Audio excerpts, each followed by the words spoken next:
ટેવો. ચાલો બધા બોલો સારી ટેવ. બરાબર ને? આપણે રોજ સવારે વહેલા ઉઠીએ એ સારી ટેવ છે, પણ આપણે મોડા ઉઠીએ તે સારી ટેવ નથી. પછી આપણે જમવા બેસીએ ને તો જમતા પહેલા આપણે આપણા હાથ શું કરવાના? ધોવાના. શું કરવાનું? કેવી રીતે ધોવાના? સાબુથી હાથ ધોવાના. કેમ કે આપણે બહાર રમવા જઈએ, માટીમાં રમીએ તો માટીમાં જંતુ હોય તો આપણા હાથ પર લાગી જાય. શું થાય?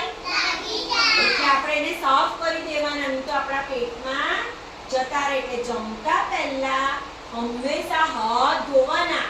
એ સારી ટેવ છે. બરાબર? અને અમુક છોકરા हाथ धोता नहीं तो ये गंदी बात है. क्या है? गंदी बात. આપણે હાથ ધોવા જોઈએ, હે ને? બરાબર? પછી આપણે કચરો ગમે ત્યાં નાખીએ છે. કચરો ગમે ત્યાં નાખવો જોઈએ નહીં. કચરો ક્યાં નાખવાનો? કચરા પેટીમાં નાખવાનો. ક્યાં નાખવાનો? એ કેવી વાત કહેવાય? સારી વાત કહેવાય. બરાબર ને? સારી ટેવો પાડવાની, ગંદી ટેવો પાડવાની નહીં. તાળી પાડો.